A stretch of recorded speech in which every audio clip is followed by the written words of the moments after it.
Jin told Siho he needed to make the manager start delegating work. The guy didn't know how he was supposed to make her do that. And the girl reminded him he was very good at certain thing and could use that to his advantage. In the morning at work, Hiran asked Siho to meet in the evening, but he said he'd be busy. After that, he disappeared. Hwang Jai noticed he was gone and asked the team where he went.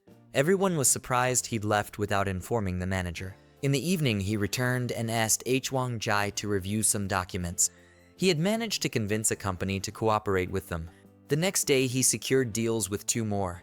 His plan was to make a lot of quick deals and flood the manager with work. She wouldn't be able to handle it all on her own and would have to make everyone else work too. A few days later, Hwang Jai began feeling unwell from overwork. Hiran asked Siho again if he wanted to meet on the weekend, but he was planning to keep making deals without rest. The manager approached him and asked for a private conversation. She thought he was holding a grudge against her and asked him to stop messing with her. Siho was furious, expecting the conversation to be about work. He said she was the one who mistreated him by allowing everyone to dump their tasks on him. Hwang Jai didn't know how to respond and asked what he thought she should have done. Siho told her that since joining the branch he had never once seen her delegate work. He couldn't understand how she expected to manage a team that way and asked for an explanation. Hwang Jai stayed silent. He added that if things kept going this way, they'd both lose their jobs. Back at the office, Hwang Jai immediately called the supervisor and for the first time in months gave him a task. Then she gave tasks to everyone else. The staff weren't happy about the manager suddenly dumping all her work on them. Until now, they just sat around waiting for the day to end. Hiran noticed that the team atmosphere was quickly getting worse and wanted to do something, but Siho stepped in. He said that at work people should work. After that, everything ran smoothly.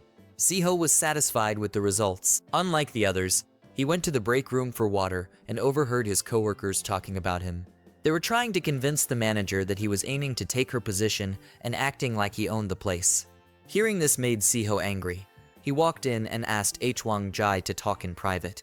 He was frustrated that she wasn't saying anything to defend them from such insults. Hwang Jai apologized but said she could handle her own relationships with the team. Before leaving, Siho suggested they all go out for dinner after work to talk things over. The manager hadn't organized a team dinner in over 2 years. Even though Siho tried to schedule it at a convenient time for everyone, only 3 people showed up and they didn't even try to talk to each other. One of the employees said it was his own fault, claiming he treated them badly. The whole team thought he was arrogant, looked down on them for coming from a bigger branch, and was just slacking off. This turned into a non-stop argument. When things got out of hand, Hiran stepped in. She suggested they talk about something fun and have a drink. Siho was disappointed that everything had gone so wrong. In the end, he woke up in bed with Hiran.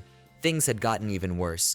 Sleeping with a coworker was already bad, but he'd done it with the biggest gossip in the office, and he'd cheated on his girlfriend. Hiran was thrilled and told him that he had confessed his love to her recently.